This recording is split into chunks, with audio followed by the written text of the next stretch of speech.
Hello everyone, it's Mary. Welcome back to the Live Well channel. We have a fantastic conversation that we are so excited to share with you today. We are greeted by Todd Simmons and you'll get to know him in just a moment. But today we're going to be talking about energy management, and that is personal energy. Okay, that's what we're talking about, and really kind of taking an inventory of where your energy is going, what kind of energy you're getting back. So we're going to talk about that with some really great testimony and some raw sharing of some things going on in both of our lives. So I hope you'll stick around to check it out. Before we get into it, just to remind you, if you like this channel and you want to see more from us, don't forget to hit subscribe. There's a bell you can get notified when we upload content. And if you like this specific conversation, go ahead and hit that like button. So let's get into this one. All right, everybody. So excited about our guests today and the conversation. Really, really meaningful conversation we're going to talk about. But before we get into the good stuff, let's talk about who is here with us today. We are joined by Todd Simmons. Todd is the CEO and founder of Courageous Leadership Alliance, an incredible organization that is going to help companies all really across the world. I don't even want to say, I don't want to limit us to the to the nation, but across the world with coaching, facilitating, assessments, all the things in the way of leadership. But Todd and I have had multiple conversations across the last year, and it's so much more than just leadership development. So that's a lot of what we're going to talk about today. Todd is also a 26-year retired veteran from the United States Air Force, which definitely comes into play a lot about his mission and his own vision for his company and his life. So I'm going to turn it over to Todd real quick. He'll tell a little bit more about himself for all of you. Over to you, Todd. Hey, Mary. Hey, great to be here with you. I will tell you, when we're done with this, I'm going to send you ask you to send you a contract for you to be my intro person for 2023. So, my last intro person is now fired publicly on this podcast, and now Mary Polanco is in. So, no, great to be here with you and your audience. We're so separated from each other right now, only 17 miles away from you. But no, great to be here. Thanks for the intro. I'm excited to get into this conversation. I think, you said it all. It was, past veteran, South Carolina kid from a small town, Hardyville, South Carolina, population 6,500, joined the Air Force and just, had an opportunity to live around the world. And I'm really excited about the people I've met, the things had an opportunity to do. And I'm even more excited about the 3 years that I've had post-military. And I know we're going to talk a little bit about that and just excited to be here and sharing this stage with you, an awesome person. So awesome. Thanks, Todd. So it's funny now that you brought attention to the fact that we're only 17 miles away. We probably could have done this in person. I thought about that too. Noted for next time. Okay. All right. So what I love about, I guess, the narrowed piece of our conversation today is that we have heard about expectation management, we've heard about financial management, all of these types of management, but I have never had a conversation on energy management. And we are not talking about green energy. We're not talking about, all of that. We're talking about personal energy management. So Todd, talk to us a little bit about what that means. Yeah. So, I started, thanks for the opportunity. I started I think we all start, trying to manage energy our whole life, but I don't think we've really taken any deliberate action about it. So, 26 years in the military, you don't know what you don't know. You're 18 years old, you're 40 something years old when you're done with that adventure, and you work at a pace that just becomes normal. Things in your life become normal, moving, 12 assignments all over the world, all of these different things. And I retired into COVID, which was a unique situation. And, having that 5 months initially to slow down deliberately, because if it never would have been because the world shut down, I don't think I ever would have had the opportunity to slow down because I was just always in a fast-paced mode. So I really slowed down to a point where, to be honest with you, I got sick. My body just completely stopped, from a pace that I was going, 1,000 miles an hour to zero for 5 months. So I went through some different health challenges, some different changes in health. And then, COVID, I kind of founded Courageous Leadership Alliance in 2019, and then right in the, trying to get that company stood up. And then I went back into 1,000 miles an hour. And I've done that for 18 months after that, initial 5 months of slowing down. I just went 1,000 miles an hour.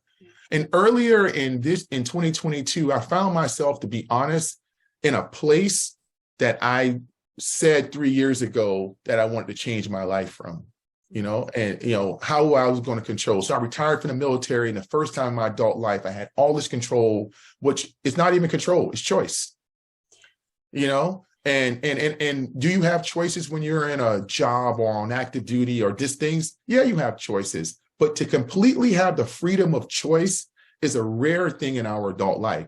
I had no obligation to a job. I had an obligation to my family and myself. That was it. So what choices can I make? And I didn't make great choices. I went right back into unhealthy choices again. Unhealthy choices of working till 9 o'clock at night, having a laptop having a laptop on my lap as I'm watching TV with my wife, and going to bed at 9 o'clock with my wife, and then just so she can go to sleep, and getting back up and coming back and turning my laptop on until 2 o'clock in the morning, and just very unhealthy habits. Gained 17 pounds eating Oreos. And a big part about it was involving myself in energy that was not healthy for me. One thing I was doing that I would say was really toxic is spending a lot of time on social media, looking at other people's posts, and having thousands of people on my personal social media account, which probably 2,000 of them shouldn't have been there. I'm reading things. So to say all that, I really made a deliberate decision about 8 months ago to really start practicing what I didn't call it energy management at first. I just called it taking my life back.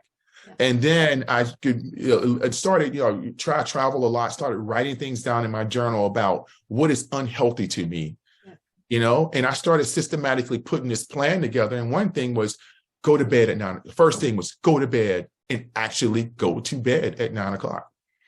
People who know me, and even someone who knew me last night, I was at a dinner, said, hey, because I said it was my bedtime and it was 9 o'clock. It's like, you're a night owl. I'm like, not anymore. For the last 8 months, I literally go to bed at 9 o'clock, and I actually get up at 5 o'clock in the morning. I have a routine, and things are, and my routine is about things that I enjoy. I enjoy tea. So I make a thing out of tea. I have a whole tea bar in my house, and I get up and I look for the right tea to drink, and I make tea, and I look out of the window out at the birds, and it takes me about 45 minutes to release before I walk into my office and go, I'm going to do something. So I started. Go ahead. I have so many questions because you are hitting so many of the points. I need to go back real quick, if you don't mind, about you labeled an unhealthy habit as taking your laptop and sitting up with your laptop and just working constantly. And mainstream, when we talk about fitness and wellness, a lot of that is really heavy hitting on what we eat and if we're moving our body. Both extremely important. But it's not so much the title of unhealthy surrounding our work habits. And so I really kind of want to peel that back just a second to say, how was that unhealthy habit affecting your wellness? What was it doing to you or keeping you from? Well, I would tell you, you were never turning your brain off to leave room for the things that you should be paying 100% attention to.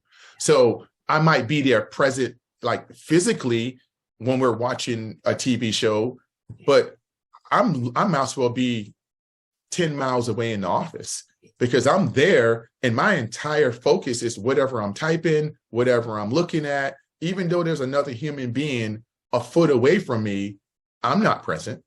I'm not present. And then you go doing that till 9 o'clock at night. Now you have no decompression. Now you find yourself in the bed and you can't go to sleep. And you find yourself now in the bed, and this is another unhealthy that I used to think this was part of my genius.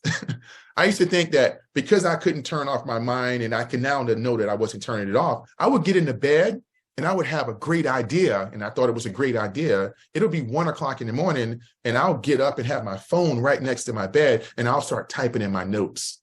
And I thought it was part of my genius, but it was actually part of an unhealthy behavior. Oh my God, I'm sorry. And like if you have a mic in front of you, I'd have you throw it, because that is incredible. What a revelation. And that is so wonderful to hear you say. I mean, not that you not that you had to go through that difficulty, but just because the vulnerability you show and the humility, like that had to be a humbling moment for you to be like, wow, what I thought was my genius was actually crippling me, right? Yeah. Or hurting me in some way. And that is so important because you said you didn't have time to decompress.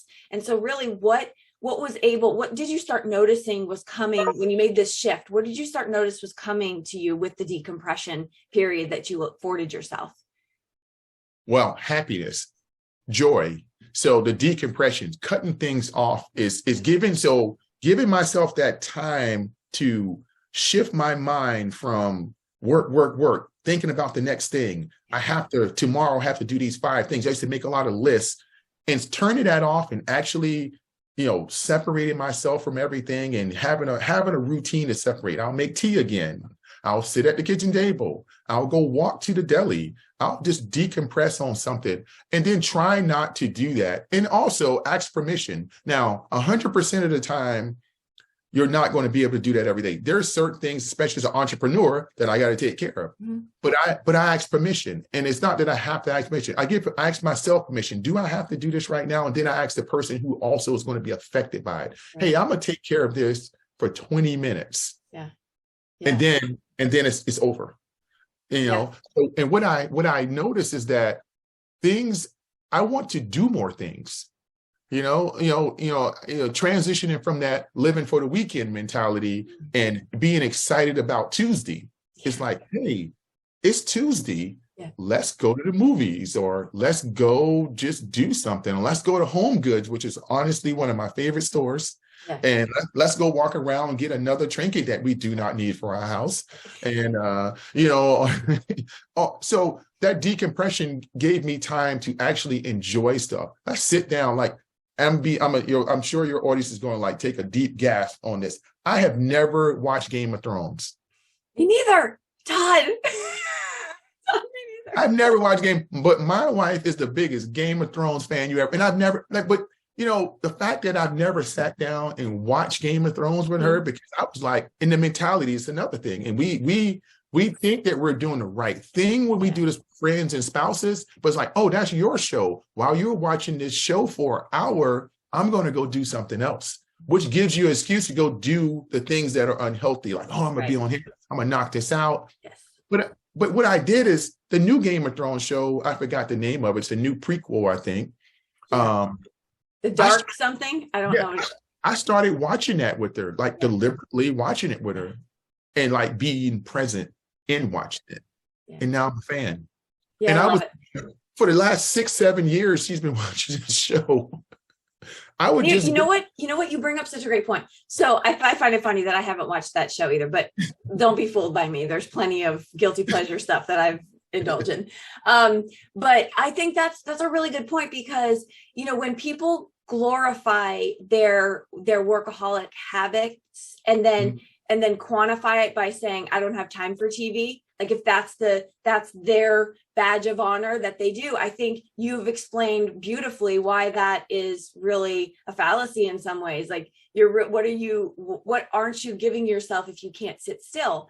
I know people, I used to do that. I used to really pride myself on the fact that I'd worked myself so hard during the day that I couldn't stay up for Friday night movie. I mean, like I was tired. Why was I tired? Because I was working so hard. I was hustling, grinding, all that. But in the reality of it I was missing out on connection, on those jokes, right? This is an inside joke kind of thing with me and my kids, or just some of those intricacies of a relationship, totally missing out on that. And I kind of want to, one of the things that you mentioned with what we're talking about is now you've noticed a change in your relationships with your wife, with your daughter, right? Mm-hmm. And you can see the tangible difference. And I have to tell you, similarly, something I shared recently was my son because I've really made the same changes as you, and I'm much, much more present in my own life. But my son, who's 8, was showing me, oh my gosh, he's 9, sorry. It's growing too fast, but he was showing me his Lego creation. And this was like 6 months ago or so. And he's showing me his thing, and And every couple seconds he would like, because it transforms, he would like look back at me and look at me in my face. Like he kept doing this. And I'm like, and I'm noticing him. And I said, can we stop a second? Why do you keep looking at me? And he's like, I don't know, just to see if you're paying attention. And I was like, whoa, like that hit me like a ton of bricks, because I recall back when I was a zombie in my own life, he would show me things and I had that glazed over look. I'm thinking about the 15 things on my to-do list that I didn't get done today, and I'm going to make it look like I'm here with him. Right. And he was so receptive at picking that feeling up from me back then that he kept with that habit. And so I share that because it can be undone. And that's the encouragement here. Now he shows me something, he'll sit there and transform something for 3 solid minutes and never look at me once. Why? Because he trusts that I'm there. You know, and it makes you more aware. And we're not perfect, right? This is 20, 30 years. It's probably going to take years to undo all of it. And you probably never will, but the thing is the awareness piece. And the thing that I think which gave me another big awareness is asking questions first, being more present and going, hey, how's everything going? Like, it might sound weird to them because they're not used to doing it. Like, right. But, 10 minutes ago, we have home offices in our house. My wife, she teleworks most of the week. She's down on the first floor. I'm up on the top floor, and we got it's like we're in 2 different buildings. But I walk down, I'll walk down, just open the door to her office and just sit there on the chair and leave my phone on the 4th floor and be like, hey, how are things going? Yep. How are things going? Being more deliberate in interactions with people and not being just overly deliberate in what's the next phone call, what's the next email, what's the next thing, and just being random about it. I think what I found more peaceful about myself is how random I am. Like, I'll be sitting in my office and I'll be in the middle of doing something, like literally in the middle of typing something. And then I'll go turn Netflix on in the office. And I'll go sit on the couch and I'll watch a whole 30-minute episode or something, just because I felt like taking a break. So Todd, do you think you're more in tune with like following what your body is telling you, what your mind is telling you, and you kind of lean in more? That's what I'm hearing? Absolutely. It's it's that intuition of listening. You always know it's there. It's telling you, your body's telling you you're tired, or your body's telling you that, you don't have the mental, right now, your mental acuity is not 100% to be doing whatever you're doing. And when I feel that, I don't muscle through it. I don't muscle through it. I don't. I mean, to be honest with you, sometimes it's at potentially the cost of, a business opportunity. I'm not going to work through the weekend for something. I do a cost of that. If I have to put that much time in it, then it has to be completely worth it. It has to be something that worth that much time and energy, or I'm going to ask for forgiveness. I just literally did it 2 days ago. And this is a really large opportunity that we have in my business. And, we were supposed to submit the proposal by Wednesday. And that was a self-imposed deadline that I put on myself. We'll have it to you by Wednesday. Now, could I have gotten it by Wednesday? I could have, but it would have required not only me, but other people to really, really put some midnight oil in there. And then I thought about it. Why can't we get it to them by Friday if I go back and ask them if there is a limb fact to get it to them on Friday? I was like, no, Friday's okay. Okay, well, we'll get it to you on Friday. I still haven't submitted because I am on an interview with you right now. And that is still more important to me, because guess what? There's still a time in the day to hit send on a button to a company that's in the Pacific Coast. But the old me would have panicked, Mary. The old me would have said Wednesday, and even that previous Friday would have been stressing through the weekend, would have been like, oh my goodness, I got to get this done. And this is, I would have been stressing everyone out. And that's just not who I am anymore. I'm going to give a great product. I'm going to do it to 100%, but it's not going to be at the cost of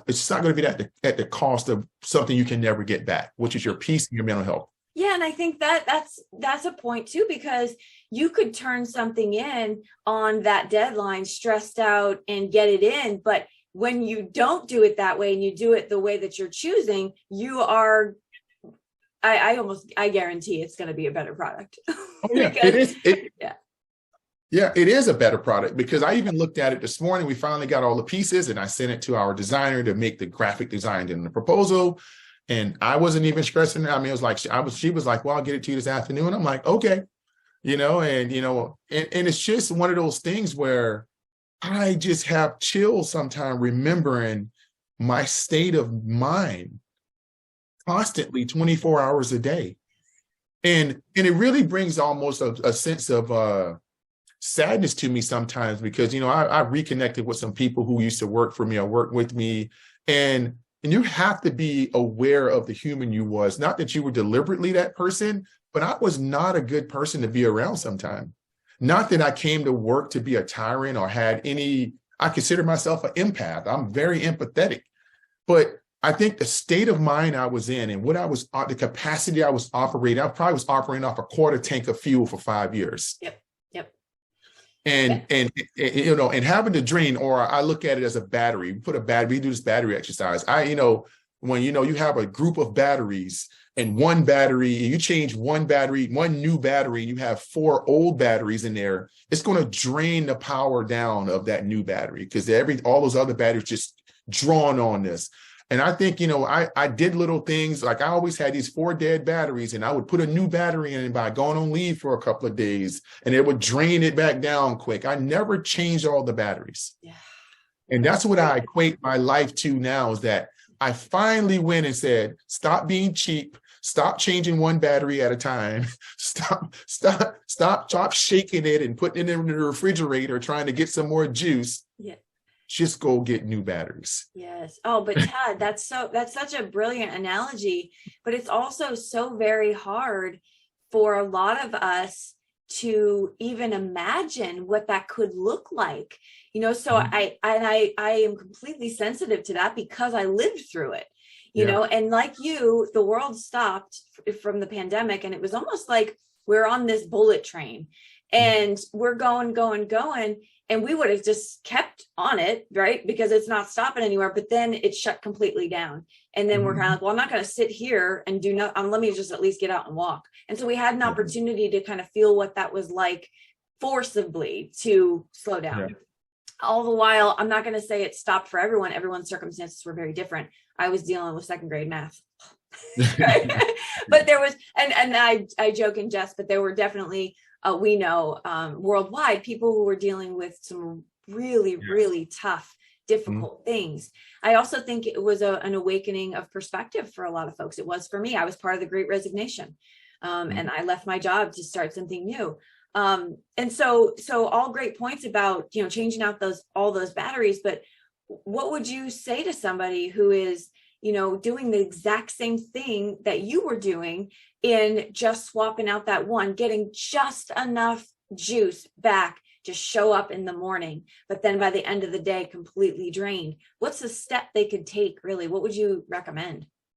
I would tell you, I was not prepared to have that conversation with anyone probably for the last 2.5 years. I was one thing I don't do, I tell everybody's journey is different, right? And I think now, even last night at an event where a lot of people were either about to retire or in that transition of life kind of thing.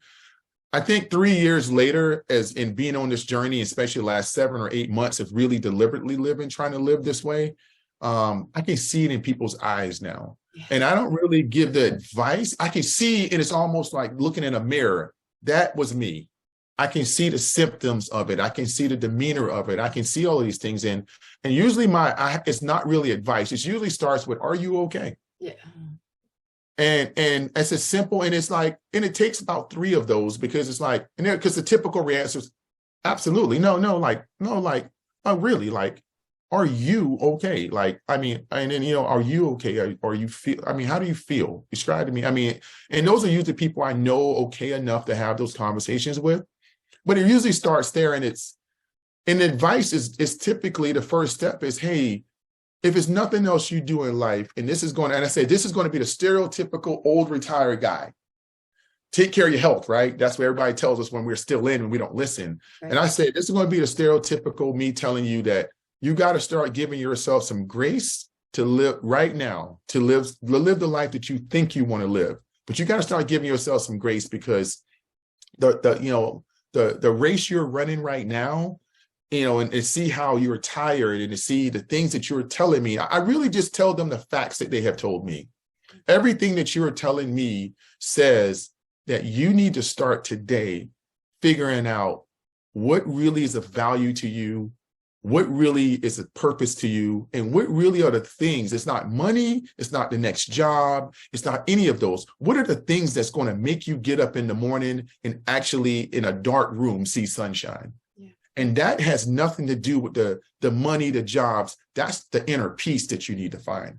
And I said, I can't give you the answer to it, but I'm telling you, that's the journey that you need to be on, because some of us will never, ever even get on that road. Yeah, no, that's incredible. And that's exactly right. I think the only advice I give is to give yourself a chance.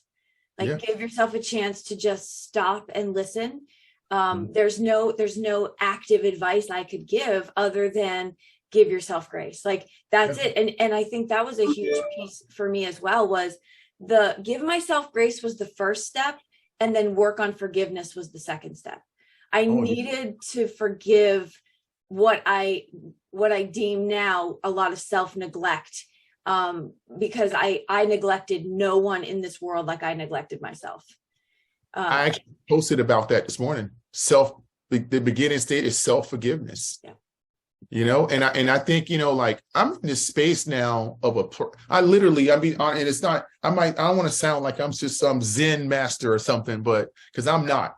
I got a long way to go, but I will tell you, I'm in such a space of, and this might sound weird. It just might be something I appreciate, or if some other people may appreciate too for themselves, but I'm in a space where I don't recognize the old me.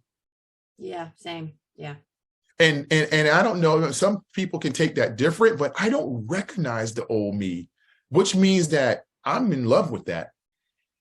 It's like the creative space that I'm in right now. Like someone asked me yesterday, why did you put a coloring book out? And I'm like, you know what? I'm gonna give you a simple answer why I made a coloring book, because I just felt like it. Yes, that's it. There's really no more education, no more intellectual answer I can give you. I just woke up one day and that's what I felt like doing. But Todd, you wouldn't have heard or felt that desire had you not taken that silent break and that decompression opportunity for yourself. I think the creativity, that's why I denounce people saying I'm not creative. They're not creative. Everyone is. We are creating exactly the life we're living right now. So 100% we're creative, but the creativity that comes out, the things that draw us, that are purposeful, those are allowed to be heard when we can slow down our own self. And what I say is sit in the silence. The silence Absolutely. Has the most amazing messages I've ever heard, And so, like you, I don't consider myself a Zen master yet. Yet I'm working on it. But I tell you, you mentioned something about noise just a second ago. And that's another thing we talk about energy management, is you have to control the volume of your life. Yeah. And when no one wants to live in no one will walk in a room or sit in a room with the volume on 10 all day. Right. You just won't do it. You're going to be like, okay, you got to turn that down. If you have teenage kids, you got to turn that down. TV's too loud. This is too loud. And I said, why do you allow your life to be in an uncontrolled volume every day? And some techniques that I do, some techniques that I did starting, 7 or 8 months ago, is I'm a social media person. I don't see a problem with social media, but you have to control, the things. Now, some people are probably going to wonder if this is them, and it doesn't matter. You'll never know. But I got a lot of social media people friend me on my personal, this is the thing. And I made a conscious decision a long time ago. If somebody friended me on my personal page, because I don't put a lot of because I got a lot of people I know, I'll bring them in. But 8 months ago, I was sitting scrolling through my personal Facebook page. And I was like, first, I don't know a lot of these people.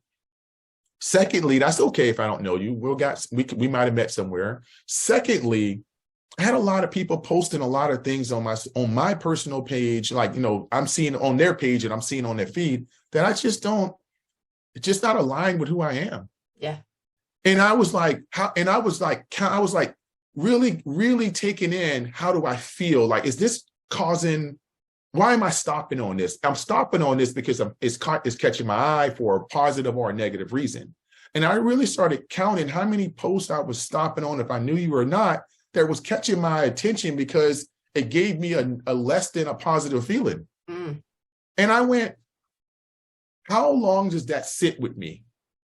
And how's that, if that's happening during the day, how is that chipping away that battery again? Is it taking some battery away? And it is. So I have over 600 people that I muted on my Facebook page. And I'm sorry to say, I mean, it's not that I unfriended them. I just don't see your stuff. Yeah. No, and I think that is exactly what we need to do. These are called boundaries. Yes. Every single person needs established boundaries to protect their wellness, their space. And social media is no different. And I love my social media because I've curated it. And so I have played the algorithm to my benefit. And now I have inspiration. People are doing things, sharing life, positive. Yes. That's my social media. Exactly the same thing. And it goes back to what you create, the circle that you create, an environment that you create around you can be controllable. It can be something that really feeds you instead of takes away from you. If you create a negative environment around you, then it's going to just suck everything out of you. But if you create a positive, that goes for friends, that goes for circles of people, that goes for everything. I mean, in the last 8 months, I've been deliberate about everything about my life, from the people that I spend time with, and even a little bit of I won't say rudeness, but I'm very deliberate about explaining to people now about conversations I'm willing to have and conversations I'm willing not to have. Yeah. Like if someone comes to me now and goes, talking about another human being, I really cut them off and say, I'm not interested. Yeah. Or another thing, if someone comes to me and says, someone, for example, doesn't like me, I cut them off and I don't want to know who it is. I don't care because I'm not interested, because whatever I've done to harm or hurt you, if that's the case, then I want to, let's have a conversation. But if it's just someone doesn't, really like, the flavor of my ice cream, I mean, how much energy do you want to expend upon that?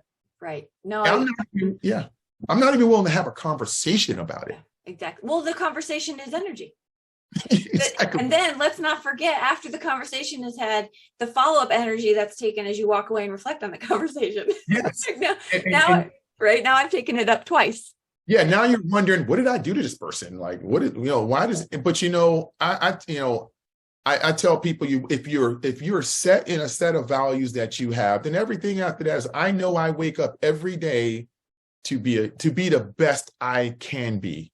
I know that people I come in contact with who are genuinely interested in me, I'm genuinely interested in them. Yeah. I know that people who are genuinely interested in taking from me, I don't want to be associated with you. Right. I know that the people who know me. So I'm secure in all of that. I'm not campaigning for the likes. Yeah. And nor do I know that I'm a selfish person or not a generous person. So and I should say, you have to own who you are, and be comfortable in who you are. And then you don't waste the energy, because there's always going to be negative energy out there. It's just always the way life is going to be built. But if, you have 24 hours in a day, and that's not a lot of hours spent on the enjoyable pieces of your life. You're sleeping most of that, and you're doing some work. And so you should really try to spend those 5 or 6 or 7 hours around things that give you joy. Because if you do, it's going to bring more joy to your life in every other aspect of your life. So I don't waste the time. I don't waste 5 minutes, 10 minutes. Like I say, I'm really deliberately, I'm writing something right now for LinkedIn on energy management. I'm really trying to be deliberate about, what do I tell people? Like, what do you do? It's not work. I mean, you get up every day. You should look at everything through a lens of, how much value is that bringing to me? Yeah. Yeah. I mean, I think like I'm totally into the like attracts like thing, because you and I recently had a conversation and you were writing something about that. And I have in my notebook very similar revelation for myself in the output and input of energy and what that looks like, and how we just are really we're not taking inventory of everything that we give our energy to enough. It's just like a financial budget. If you were to sit down and actually see what you're spending money on, you might scale back a little bit, right? Yeah. But when you're just giving, you don't pay attention, nickel dime here. It's the same thing with that, with the energy. So I also kind of wanted to ask you if you've noticed that as well, since you've made these deliberate changes and you've kind of you've been so much more deliberate in where your energy goes. Do you see that some of those are organically just falling off and distancing themselves? I don't mean people, but I just mean situations and people, but they're kind of just finding their way out of your life. Absolutely. I think, and it's not, I don't think see it as a negative or a positive. I just think the season is changing. Like I'm looking out of my window here and I have a beautiful tree in front of my house, but it has no leaves on it now because the season is changing, right? And it'll come back and be beautiful again in a couple of months. I just think that, I have seen a huge change in my social network. I've seen a huge change in people giving me grace, or some people do. I mean, I tell you, when you go, because energy, when you're doing this, you're a lot quieter. And when I say quieter, I have a new best friend, myself. Yep. And you become very comfortable with spending time with yourself. And you start liking it. And you start wanting to it starts there. You have to love yourself. So once you start finding that, and then you start finding the people that match that energy that you want to be with. So like my wife becomes my new best friend, always been my best friend since we met in this airman. But now, because I'm more happy, I'm more ready to joke. I'm more ready to get some of this inner peace I have out to somebody else that's compatible. You become good. Those circles become different. Now, people who are used to you engaging in certain behavior, it becomes either they ask the question and they give you grace about, hey, I see something different in you, or it can potentially go to, oh, you might be too good to speak to me anymore. And in those relationships, I don't feel sorry for those relationships, but I go, was it ever a relationship? Because, I see people that, change every day, and I ask them about it because curiosity. I want to know what's going on. And I see a change in you. Like, I see a change. I always ask you, Mary, you look so happy. What's going on? And when people who don't give me that grace, then it's okay. It's not about you, Todd. I think that's the biggest thing I've learned is I can't overanalyze those situations because I feel like that's not about me. If someone is saying something negative towards me in that way, like you're too good to talk to me, well, that's not the case, obviously, right? We are compassionate, empathetic people, and we're inclusive. So if they're feeling that way, it's a projection of what's going on, with themselves. And that's a huge, but that when you accept that as like I did, I feel like there's a lot of freedom in that, because now I don't have to, well, what did I do? Or because listen, Todd, growing up, I was the one all through high school. Are you mad at me? Are you mad at me? Looks like you're mad at me. Are you mad? I give people the space and time to talk to me if there's an issue. I always want to be corrected if I'm in the wrong, but I can't spend that energy over analyzing anymore. No, you can't. And I tell people, if someone contacts me, I contact them back. And one of the things that I know, we're on a public forum, and I will tell you, because you know what, I have to say this. Because I'm in this space, I have to say this. I think what really bothers me is when someone says, and it always has, and I think it bothers me more the last 7 or 8 months. It's really it's gained a little bit of traction and taken away my battery. And when people say, well, I haven't heard from you in a while. I haven't seen you in a while.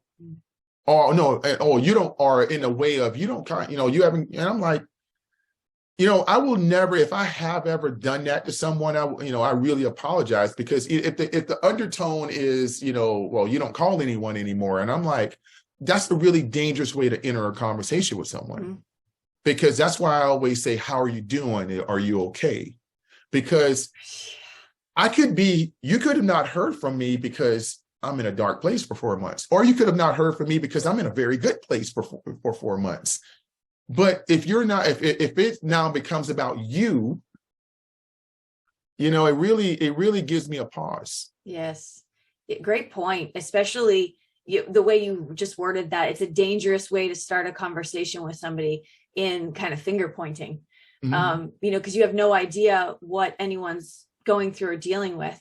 That's a really great point. That's something that we have to be really cognizant about when we are, when we're approaching somebody. And really what's being brought to you is from a place of maybe hurt, or right, because they're feeling a little hurt. So why we project, or why we twist hurt and pain into blame and negativity projected at somebody else is beyond me, but we do it.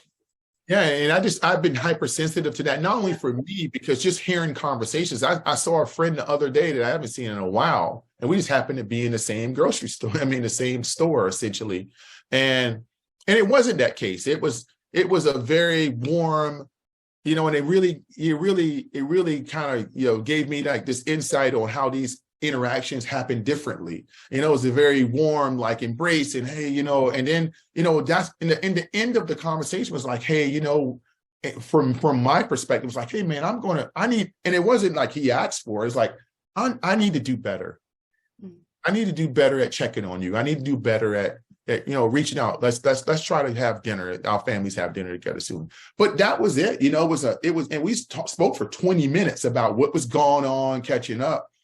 But I tell people I'm choosing to have those type of relationships. Yeah. What did you say? You're what? You're what? You're choosing? I'm choosing. Yeah, that's a choice. I have a choice. Yes. And that's what I said. My choice is to have those type of relationships and to be hyper aware of those people in your camp. Yes. It's like, it's like we saw each other in the favorite, restaurant here in the area. And, my wife has never, ever met you in person. No. And she pointed you out. She said, is that Mary Polanco? Funny. But Todd, okay, on that note, really glad you brought that up, because I recently shared about keeping people in your life and in your circle that you light up when you see them. Right. I walked out, I saw the hand wave from across the restaurant. I was like, Todd, and then I was like, oh my God, I'm so excited your wife is here, because we had never met. And so that is a really, really something to take note of. If they light up when they see you and you light up when you see them, like, those are people you want in your corner, Absolutely. And that's what I'm saying. It's a good way to analyze. Because like I said, and last night was some of that. I saw some friends last night that I haven't seen in 2 years. And they live in the area that I live in. Yeah. And it was that same thing. It was that energy that you get. And, it was never any projection, any blame. Hey, where have you been? Why you haven't called me? I haven't heard from you. Right. It's those things. And I'm making a conscious choice about being around that type of energy. Yeah. Yeah. That we understand that we're all going through life. Yeah. And life is and I'm always interested to hear where people are going. I'm always interested in exchanging that conversation with people. And it's okay. I tell people it's okay if your circle is small. And it doesn't mean that if you see me around these 6 people that me, that if you're number 7, 8, 9, or 10, you're not my friend. That just has nothing to do. Just, you have to be okay with being public about you have different levels of relationship with different people. Yeah. Yeah. And also Todd, like you're saying, it's okay to have a small circle. Your circle will always be big enough if the self-love is there. Yeah. It always will. And because when that happens, you're going to surround yourself with people who encourage and reinforce all of that you've discovered about yourself. So I think that's a really important piece of it as well, is some people quantify how many friends do I have numbers wise, but really that it can be small. Just like you said, that's super important. It is. Yeah. It is super important, and I think it's all growth, and and that's what I encourage people. If I think I encourage people for anything, is give yourself the time to be watered, grow, plant it in the right soil. Experiment, because if you continue to run at full pace and not really be able to take in the sights around you, to do a deliberate slowdown and pause and really take stock of what's in your inventory of life, I mean, it's just going to continue to be that hard road. And I see so many people I know that I love that they're just not willing to do that. Yeah. And it's not willing because they don't want to, just willing because they don't know how. Yeah. Yep. Well, I think that you have given so much food for thought. I have to say, because listen, folks, everyone should know this about Todd and myself, that when we get going, It's going. It could turn into the next day. So, so I say that because there's a couple key things that, you know, we won't keep folks for much longer, but there's a couple key things that I kind of want to rehash. And, you know, I think that last bit that you just provided, Todd, was huge and really a great takeaway, which is give yourself that time and space to kind of slow down and, you know, listen to things. And it's okay not to be running full throttle 100% of the time, right? In fact, that's what we're encouraging not to do.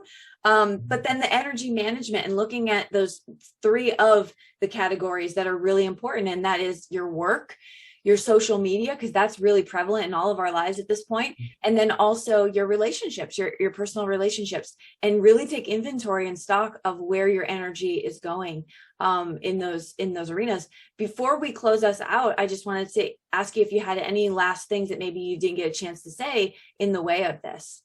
Yeah, I mean, I probably could, like you said, I could say another 2 or 3 hours. I would tell you that, you know, no, I don't want you to take anything I said that, you know, that life is so easy. You could just wake up one day and change it. You know, we have to sometime be honest that things are hard. Yeah. I mean, anything that you do, if you want to lose 50 pounds, it's going to be hard. If you want to gain 50 pounds of muscle, it's going to be hard. It's okay to accept the hard up front. But I will tell you that, you know, the time that you have on this earth, living every day you can with, you know, smelling the smells, feeling the feels, you know, feeling the wind in your face, and actually being the most self-aware of your life will be the most peaceful and enjoyable days you have on this earth.